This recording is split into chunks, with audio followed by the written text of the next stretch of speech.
You know, these NHL players that we talk about have the opportunities to prove me wrong. Not even to prove us wrong, but to prove me wrong in particular, because I know fans of the New York Rangers might be tuning into this video and saying, hey, Lego, screw you, man.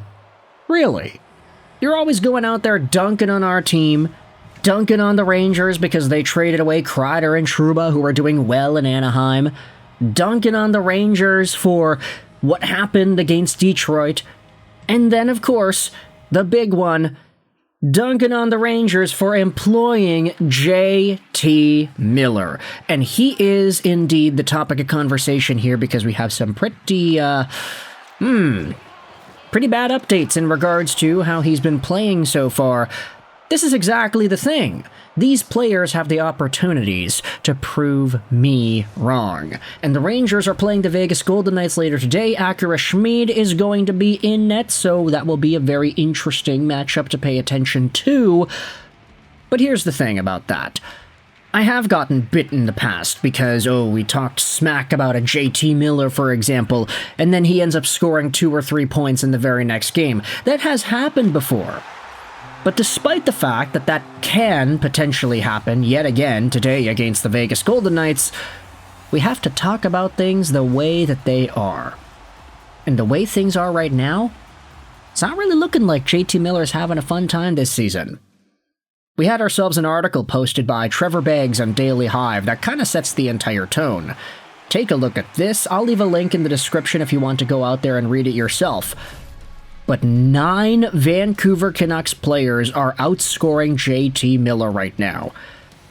9.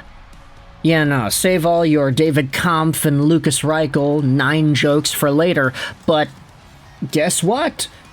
The Vancouver Canucks have a number of players who are significantly, to some extent, and just barely in others, outscoring the New York Rangers' newest captain, JT Miller. Heading over to the stats right here, JT this season has a whopping 9 points in 20 games played. 2 seasons removed from being a 100-point scorer with the Vancouver Canucks, Miller is on pace for 37 points in 82 games played this season. Now, shootout winners unfortunately don't count as points, but it is true at the opening parts of the season JT was at 3 points in 3 games. Things just started to fall apart after that. Multiple pointless game streaks. He has gotten 1 point in his last, 7 games? It's not looking good for JT at this point of the year. And now, Trevor Beggs is going out there and acknowledging that Drew O'Connor, Jake DeBrusk, Evander Kane, Phil Hronek, Connor Garland, Brock Besser, Kiefer Sherwood, Elias Pettersson, and Quinn Hughes all have more points than JT Miller this season. Elias Pettersson, in particular, is the fun name to pay attention to on that list. He's got 19 and 21, and a lot of folks are going out there and saying, hey, wait a minute, this guy, he's been productive this season, much more than the other dude. Adam Kiersonblad of the Hockey News said Elias Pettersson has 9 points in his last 6 games. That's the same amount of points that JT Miller has in 20 games this year. Yeah, as we had said, Elias Pettersson is starting to get back out there on the board, starting to score more points. He's gotten 2 points in his most previous 4 games. I mean, that's pretty solid. Add on to that the extra point against Columbus, and you're looking at a guy who literally has 9 points in his last 6. He is outproducing JT by a pretty significant margin, I would say.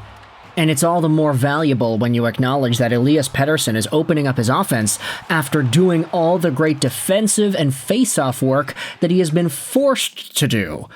Because the Vancouver Canucks, I don't know if you noticed, they haven't really been doing the best job at bolstering up their center core, and with all the injuries, Elias Pettersson has been forced to be that guy.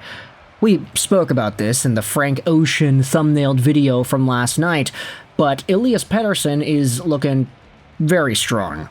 And on the other hand, you have JT Miller, who is on pace for 37 points. The thing is, when you head over to folks on the Rangers subreddit, just getting a feel for what they think about in regards to this Miller situation. Most of the comments on the Rangers sub are saying, yeah, no, Miller is definitely hurt. The way he is playing, the way he is activating, the way he's moving, the lack of intensity on the back check, just kidding, he does that all the time. But there is a very evident lacking element to Miller's game, execution-wise this year, that makes it really easy to think that the guy is definitely not his 100% healthy self. And it does come with the territory for the Rangers to force guys to play, even though they might not be at 100%. Look at Chris Kreider. The exact same thing happened to him. He played through all the pains, and inevitably, after getting sent away, being able to recover, he's able to come back, and now he's one of the more effective goal scorers in the Pacific Division. Let's read some comments from Rangers fans that talk about JT and his situation. To be fair, in exactly 50% of the Rangers games this season, they have scored 1 or less goals.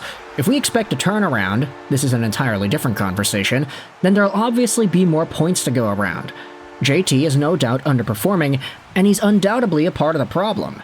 At the same time, generating offense takes all 5 guys doing their jobs. Which is a very reasonable take.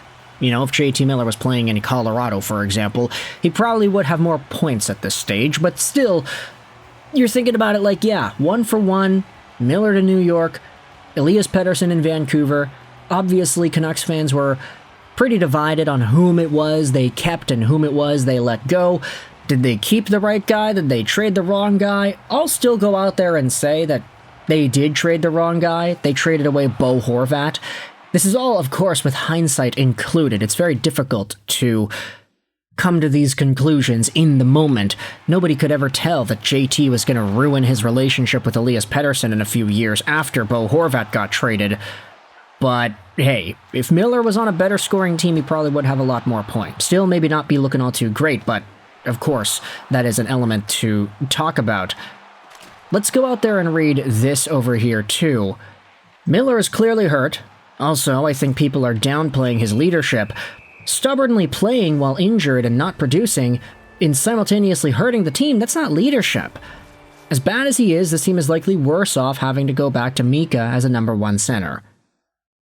We also have yourselves this comment made by Marty Party where he says that, hey, it's a rare trade where both teams end up losers, and a Canucks fan goes out there and responds saying this: I'm actually happy Miller's gone. Yeah, we suck, but it feels like the weight of dread lifted off at the team.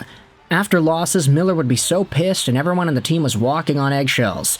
Now, we don't have him walking around with his sourpuss face, yelling at teammates, etc. I would rather suck than have him back on our team. Hopefully Mancini works out for the Canucks. I really like him. Reminds me of Jovanovski. And hopefully Miller can turn into what you guys need him to be. And yeah, so you could definitely say fans on either side are feeling quite strongly about the move. But I want you to let me know your thoughts in the comment section below about this bad JT Miller update. How Drew O'Connor is legitimately outscoring Millsy. How 9 Vancouver Canucks players are outscoring Millsy. Now, sure, to be fair, Miller is not the highest producing Ranger by far. There are a number of guys, 5 in fact, that have more points than him this season. Artemi Panarin has double the points. So, obviously it's not a good look for the newly appointed captain to be potentially playing hurt and doing all this stuff on the ice that hurts the team. Lack of back-checking will always get you, no matter how injured you are. But with that in mind, I want you to let me know your thoughts in the comment section below. Heading into today's Rangers and Vegas Golden Knights matchup, how do you feel about Miller and the way he has played so far? Let me know in the comment section all your opinions. I hope you enjoyed this video. And bye.